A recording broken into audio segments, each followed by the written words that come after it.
अस्सलाम वालेकुम। अफजल खान मरवत को गिरफ्तार किया गया था लाहौर हाई कोर्ट से। There is no concern whether he was arrested और नॉट। इशू क्या है?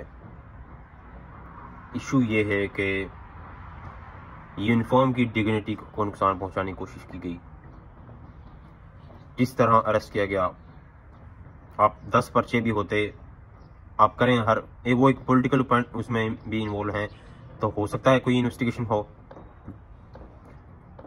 इशू कहां पर है? इशू जस्ट इससे अबाउट है कि आपने यूनिफॉर्म से पकड़ा। इसी यूनिफॉर्म को पहनकर एक मैजिस्ट्रेट बनता है। इसी यूनिफॉर्म को पहनने वाला शख्स जज बनता है, सेशन जज बनता है। हाई कोर्ट के जज साहिबान सारी जिंदगी इस यूनिफॉर्म को पहनने के बाद जस्टिस बनते हैं। इसी कोर्ट को सारी जिंदगी पहनने के बाद सुप्रीम कोर्ट के जज बनते हैं। तो क्या इसकी डिग्निटी जरूरी नहीं है कि आप इसकी एहतराम करें? अरेस्ट कर लिया, मैं फिर से कहता हूं, नो कंसर्न।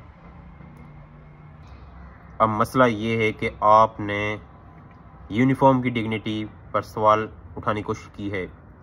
क्या जब आप पुलिस अफसरान को, हम 10-10 वीडियोस बनाते हैं उनकी, चौक पर खड़े हुए लोगों को रिश्वत लेते हुए, रात के अंधेरों में रिश्वत लेते हुए, लोगों के साथ थानों में नाइंसाफियां करते हुए, आजकल जो ऑर्डर्स आए हुए हैं, इनके पीछे ये क्या काम कर रहे हैं हमें वो भी पता है। एक एक छोटे सिपाही से लेकर ऊपर तक क्या कर रहे हैं। क्या इनको गिरबान से पकड़े हम? जब वो पैसे लेते पकड़ते हैं हम इनको? नहीं, क्योंकि यूनिफॉर्म की डिग्निटी हमें पता है। Because this is the domain of the uneducated people. ये यूनिफॉर्म पढ़े लिखों का प्रोफेशन है, जजेस का प्रोफेशन है। जजेस वकील थे, उसके बाद जजेस बनते हैं। तो आप पर लाजिम है इस यूनिफॉर्म को, डिग्निटी को अपहेल्ड रखना, वरना हम इनको सड़कों पर देखते हैं रिश्वत लेते हुए। सबसे बड़ा जुर्म तो ये करते हैं, एक आइन के साथ, एक यूनिफॉर्म के साथ अहद तोड़ते हैं जब। तो क्या हम भी उनको पकड़ लें फिर गिरबान से? नहीं, हर चीज के लिए कानून बना हुआ है। तो रिक्वेस्ट है मेरी, सिर्फ हार्ट हमें उसी अरेस्ट ने नहीं किया, यूनिफॉर्म की डिग्निटी ने किया है। आप 10 पर्चे भी कर लें, उन पर लाजिम है उसको डिफेंस करना, जवाब देना, बिल्कुल।